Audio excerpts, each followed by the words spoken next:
Hi, I'm Zaage, a high vibe pop artist and ceremonialist, here to make the world a more beautiful place using my voice. Welcome to my very first podcast episode slash YouTube video. So this will be available on Spotify, YouTube, and a few other platforms. So in August of 2022, about 2.5 years ago, I went to Ecuador to sit with ayahuasca. So there's a couple of different terms and things that I'll be using in this video that I just want to go over before I start going into the actual story. So for those who may be unfamiliar with ayahuasca, ayahuasca is a visionary master plant. It is the vine of one plant and the leaves of another, and combined, they are brewed into a beverage and consumed as a visionary master plant teacher. So I'll be referring to ayahuasca as yauna. Yauna is the name that they call it in the community that I sat with. I might refer to the medicine as the medicine. I might refer to it as her, because every plant has a spirit, and ayahuasca is known as being like a grandmother spirit or grandmother medicine, is what sometimes it's referred to as. So, those are some of the different terms that I might be using when referring to the ayahuasca spirit. Every plant has a spirit, and it also has a very specific message to teach us. And this is my experience with ayahuasca. So, a little bit of a backstory. I have been sitting with cacao since 2020, cacao being the heart opening, pure form of chocolate. And I've been working with cacao very closely under a mentor, learning about the medicine, learning how to serve it since 2021. And so I have a few different spiritual mentors and teachers, one of them being Minari, who is a spiritual and political leader in the Ecuadorian Amazon.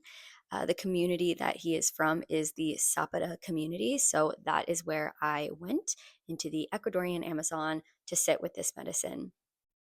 Originally, when I booked the trip, I knew that obviously Manari was going to be there. And then also it was organized by my other mentor, Florencia, who is a very dear friend and a cacao facilitator, guide, and my mentor. So a friend tour, if you will. So I knew that it was going to be a safe experience for me because these were two people who I deeply trust. And I think that's really important when sitting with any plant medicine, with any plant. And that, so I knew it was going to be a really safe experience for me. I was going to be able to go very deep because I deeply trust the two people who were going to be there. So I think that's very important with plant medicine, especially visionary plants, because it can be a very deep journey and the trust needs to be there so that you can go deep.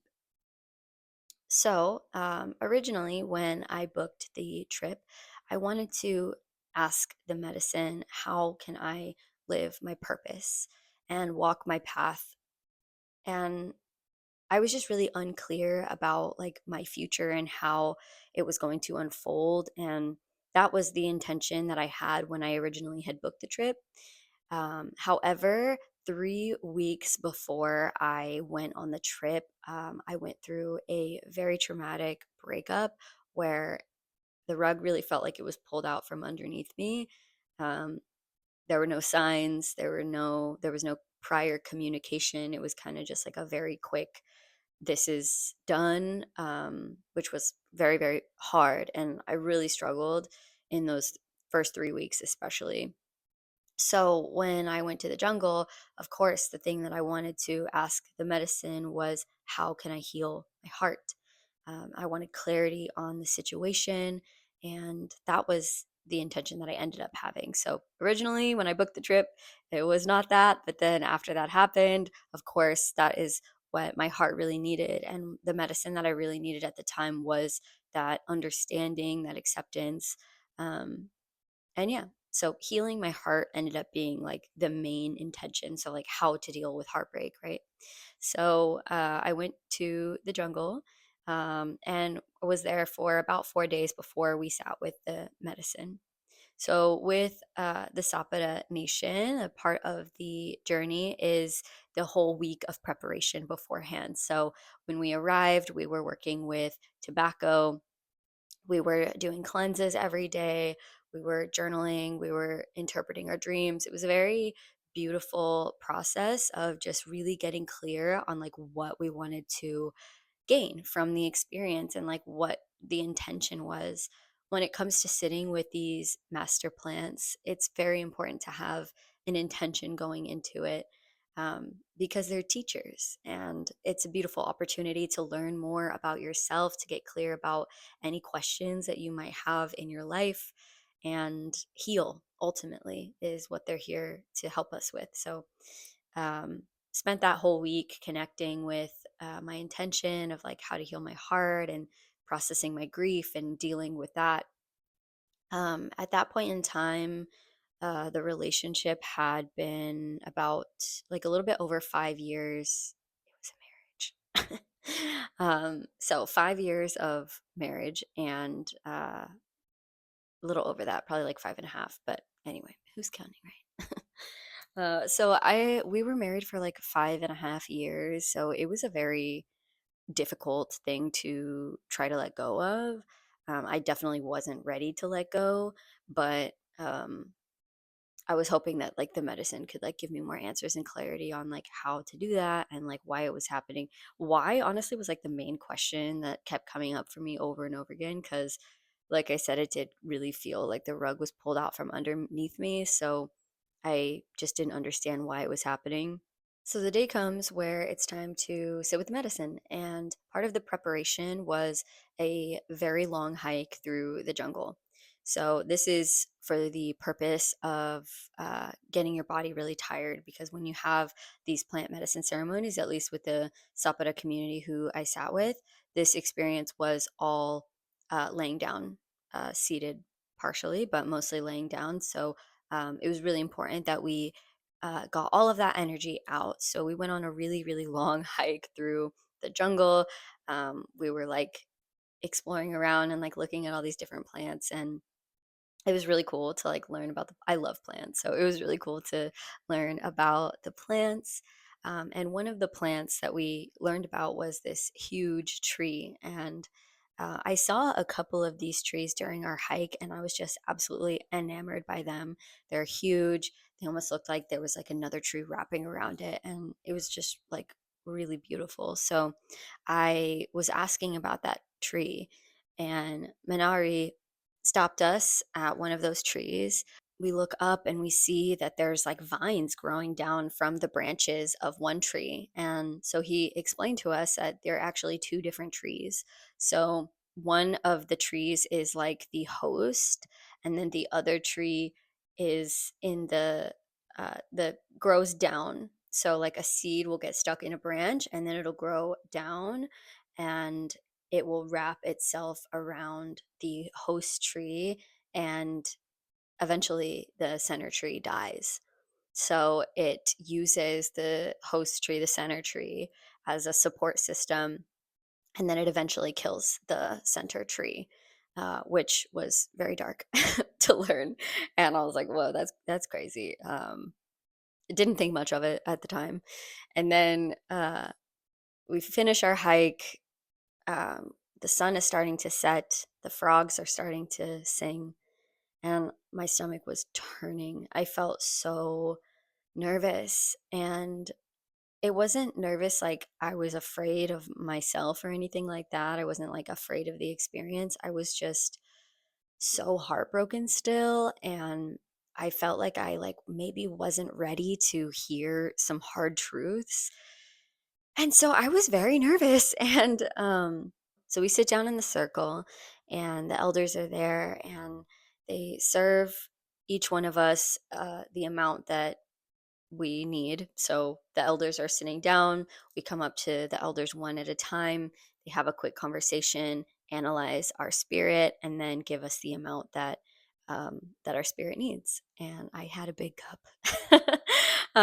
So yeah, it, the taste, I don't even remember the taste. The only thought that I remember going through my head at the time of like actually drinking it was, this doesn't taste like anything else I have ever tasted. Like it really was like a completely new flavor. And it was not, medicine doesn't always taste good. Just throwing that out there. But anyway, so we're like laying down. All have our own little area. The sun is starting to go all the way down. There's candles lit, and they start singing ikaros. So, for those of you who are unaware, an ikaro is a medicine song. So, in the Quechua language, it is actually translated to magic song. So, an ikaro is an invocation. It's not just a medicine song, it's actually a song that has the purpose of invoking spirits. So, very cool. And many medicine songs are received through the medicine. So, you sit with medicine and then you receive these patterns, and it's almost like sheet music for the song, which is so cool. Personally have never experienced receiving an ikaro, but the other way you can get it is that a mentor can pass it down to someone else in the community, or someone else that they're mentoring. So, yeah, that's just a little bit about Ikaro. So anyway, I'm just like laying there, like super nervous. I'm like, oh my God, what's what's happening? Ah. Very, very nervous. So the ceremony's going, they're singing their Ikaros, sun's setting. Um, and I was just so nervous still. And I felt like I was laying there for so long before I started to like feel it. I just felt so much resistance. And as they're singing the songs, I start to kind of visualize, have my eyes closed. So I start to kind of like see the jungle. So now starts the vision that I started to have. So I start to see the jungle, um, which was all around me because we're like still in the jungle at this point. We're like literally in a hut. So we're in the jungle. I'm in the jungle. We're all in the jungle. So this is where my vision begins. So we're in the jungle in ceremony, and I start to visualize the jungle. I see Minari there with me, and then he disappears, and I'm there alone. And then I see a gray, green, bluish smoke start to rise up, and it kind of looks like water, and it starts to move through the forest, kind of like a snake like movement. And I kind of got this feeling that it wanted me to follow it. And so I started to kind of follow the smoke. So it's moving through, and it gets to this point where the jungle kind of opens up, and I see this like beautiful green, like goddess woman, made of plants. And by the way, at this point, I had never seen Moana, so I had never seen the like goddess Moana lady. This is just what I saw with the medicine. So I see this like absolutely breathtaking, beautiful like goddess made of plants, and it was Yauna. It was the spirit of the medicine of ayahuasca, and so she showed herself to me, and there were no words exchanged, but rather like a almost like telepathic message being sent. And she said, I can tell that you're resistant. Like, I know that you're afraid. Like, if you don't want to go there, we don't have to, but we can if you want. And for me, this was like so crazy because I had never received uh, like an ask for consent from a plant medicine before. This was my very first, and at this time only, ayahuasca experience. So I was very like taken back by this. And um yeah, so she was like, I can tell you're afraid. We don't have to go there, but we can if you want. And I was like, okay, let's go. Because I knew I needed it. And I try not to let fear hold me back from anything in life. Um, I understand that fear is oftentimes just our ego trying to protect us. And I knew that this situation was like an opportunity for me to get clarity, to get wisdom, and to heal. So I was willing to go through the discomfort, go through the heartache that I was already experiencing. Um, yeah, so I told the medicine, like, okay, like, all right, let's go. And then I remember asking the medicine to show me this situation with me and this person. And so, first, the medicine shows me a little outline of me and my spirit, and I could see my aura, and I was like this little, it was like a little outline of me, and then this big, like rainbow glowing, beautiful light surrounding me, just like coming from within me and just so vibrant and beautiful. And was like, whoa, like that's me. And it was so, like I was taken back by it. And I just remember feeling so much gratitude that that was me, and just feeling like so grateful to be so connected with my heart and connected with my truth. And then the medicine showed me uh, his spirit, and it was like an outline of him, but it wasn't like really him. It was like a big cavern in his chest, and then a heart that kind of had been shriveled up and then like fell deep down into his chest, and he like wasn't able to like access it, and he was almost like trying to like claw at himself to like to get it, but he couldn't. um and that was like really hard to see. And the medicine showed that my spirit was, I was taking all of my energy and I was like funneling it to him, and he was like pushing it away, like didn't want it, like a very like get away from me kind of energy. And that was so hard to watch, and I was like just in friggin' agony. Like I was just like, oh god, like just in so much pain. And I'm grateful that I can laugh about this now. But at the time it was like very painful to watch. And there's nothing. It's so hard to accept that someone doesn't want to receive the love that you have to give. And I think that that is like what the medicine was showing me, was that like when someone is so disconnected from their own heart and themselves, they can't receive what you have to offer, or they can't receive the love that you can give. And that's not a reflection of you at all. It's a reflection of them not being connected with their heart, and like that's their journey. And there's nothing you can do about that, which sucks, especially when you love someone. So I was just like, ugh, like he can't receive the love that I have to give. He doesn't want it because he's so disconnected from his own heart that he isn't able to. And that was tough. That was really tough. So then I asked the medicine, okay, well, like, how do I heal from this? And the medicine, like, literally took the funnel that I had at, like, going towards him, and then just turned it around and, like, pointed it at me. And I was just like, I lost it. It was so hard because at that point, before we had separated, I was just over giving, and I don't resonate with the term people pleaser at all. But I'm more of like, I have a lot of love to give, and I love to love. Like I love to love hard, and like not everybody is able to receive the love that I have to give. And that's been like a really difficult lesson that I've had to learn, like especially through that experience.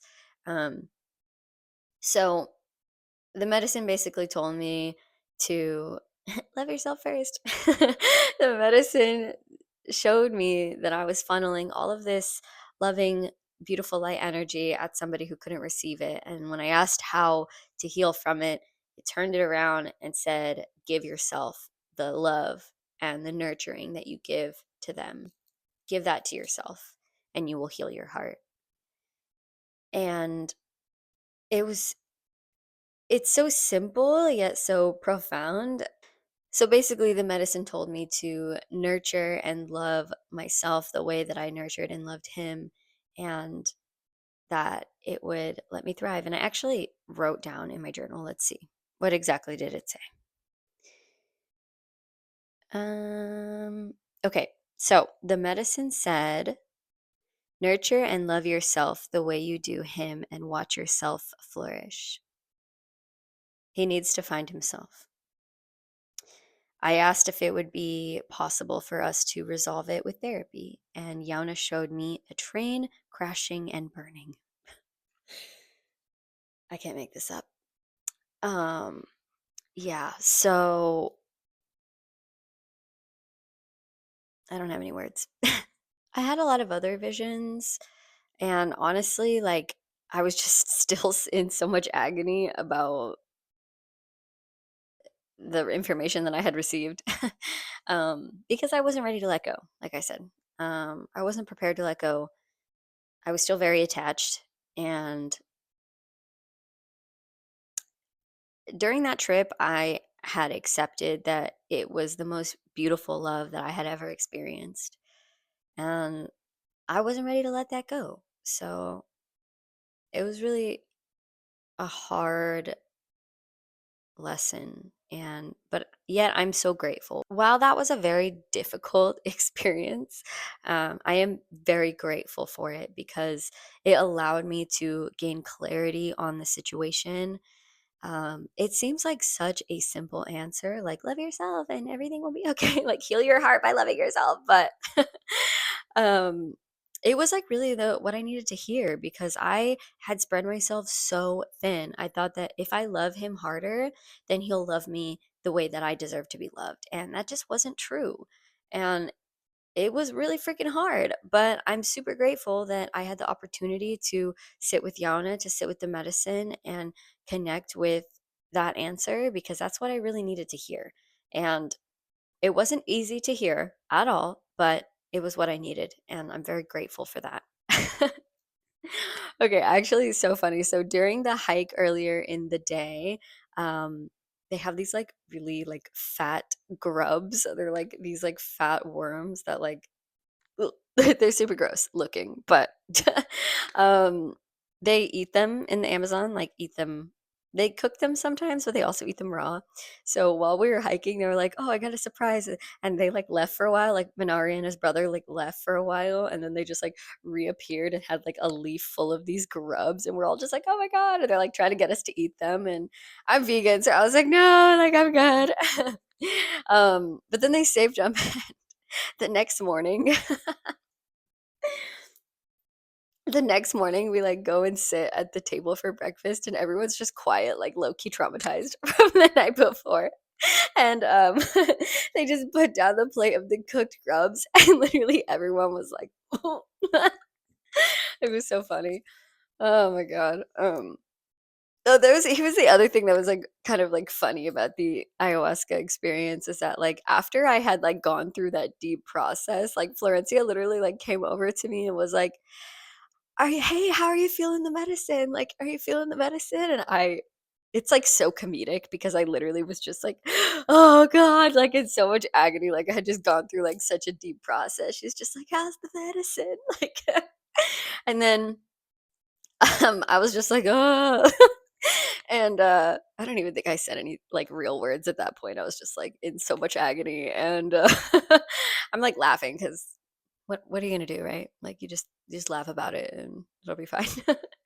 But she, was like, "Okay, let's do a cleansing," and I was like, "Okay." So then she, like, gets me up, I'm, like, standing, and then as soon as I stood up, I was like, "I'm gonna vomit," and I was like I, like, kinda, like, was like, "Ooh," and she's like, "Oh, are you gonna puke?" And I was just like, "Oh, I think so," and I was just like, "Ooh," and she's just like, You'll be okay, you'll be fine." I'm like, "Okay," and then she, like, guides me over to Minari for a cleansing, and he has, like, his tobacco.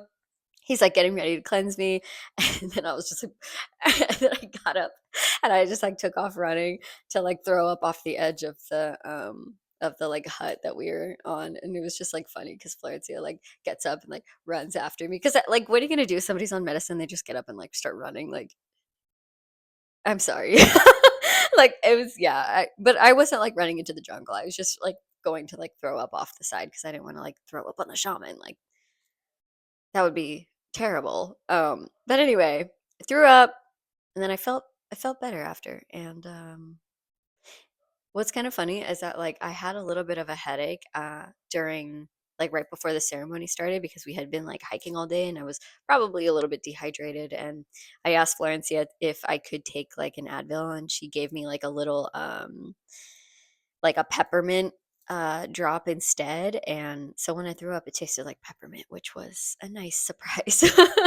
And then I got my cleansing, and then I went and laid down and went through the rest of, my journey, and through the rest of the journey, I kinda was just, like, kind of just kept looping back to the same question because that was just so heavy on my heart. And I just remember the medicine saying like, we already answered that next question. Like she was kind of like sassy after that, which was kind of funny. And I respond well too because like I'm quite sassy, so I feel like she was like meeting me where I am. um, so yeah, that was my ayahuasca experience. And the next morning, after breakfast, we sat down in circle and discussed our experience. And yeah, something else that was crazy was that like after the ceremony was like coming to an end, I was the first person to go to bed. And so they like walked me. Every time I stood up, I would throw up. So uh, I like got up and then I started like walking, and then like halfway to the beds, I like threw up in a bush.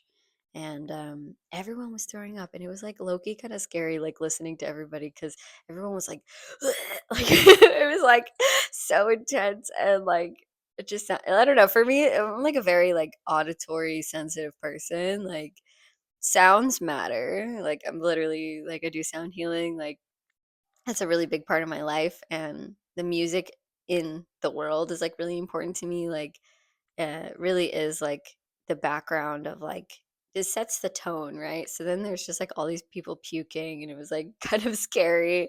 And then like I got up and I'm like starting to go back to bed or go to bed. I like puke in a bush, and then and then I eventually finally get to bed, and I like lay down. And then this was crazy. This like branch in a tree fell down, but it literally sounded like a whole tree fell. Like it was, and I saw it happen. It was just like, psh, and it was like the loudest sound I had ever seen, or it was the loudest sound I had ever heard. It was crazy. And then I like looked up into the sky because you can see the Milky Way from the Amazon, which is like really cool. Uh, and it was so bright that I literally like couldn't even open my eyes. Like I was like, I was like trying to look at the stars, but I like couldn't because Florence was like, "Look at the stars; they're so beautiful." And I was like, it was like too bright. um, and then like the tree fell, like it was crazy. It was like it was a lot. And then like I was trying to go to sleep, and my mind was just like going and going and just like playing all kinds of like weird little like I don't know like dream like scenarios. Kind of like a little fidget spinner mind situation going on. But yeah, I don't think I had any dreams that night actually.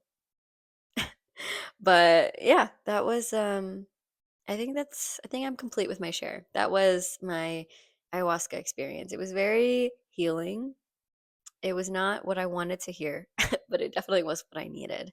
And I'm very grateful for that. I'm very grateful that Minari held me through that process, that Florencia held me through that process of going through the grief, feeling the heartache, because people say like to like get over it, but it's like you can't get over it. You have to go through. That's the only way that healing happens is going through it, looking at the situation in the face, feeling it, and then processing it, expressing it in a healthy way. And as soon as I had gotten back, I like started to like write more music and stuff. And I even like wrote some songs when I was in the Amazon too. So transmuting that energy into something beautiful is a really important part of the process of healing. And even if you don't share it, I think that that is like one of the most beautiful things that you can do like with your healing is to turn it into something beautiful, whether that's a piece of art, a piece of music, anything. So yeah, um, very grateful for that experience. It was so healing, and 10 out of 10 would do again. So if you're interested in going to the Amazon, to visiting the Sapere community, I can put a link below. You can get in contact with Florencia. She usually takes like a couple of trips each year there, where she'll take a group into the jungle to sit with the medicine. Um, and yeah, I would highly recommend that community. It was really beautiful, really healing. Um, and yeah, so, anyway, I hope that you gained something from this. If you're going through heartache yourself and you're feeling like you are lost, just know that, like, this is why there are so many songs about heartbreak, okay? Like, this is a universal experience. Like, we have all had our heart dropped, okay? And it sucks. But You're not alone, all right? You are not alone. You are not alone. And even though it sucks, just trust that this experience is going to catapult you into the most beautiful version of yourself, the most beautiful life that you deserve. And if you are in a situation where you are not being loved in the way that you need to be loved, it is okay to leave.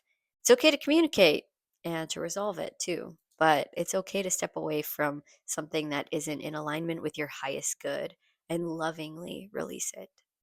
So my heart goes out to you if you're going through it. You're not alone. Um, love yourself. And I hope you enjoyed this session. I hope you all have a beautiful week and we'll connect soon. Thank you.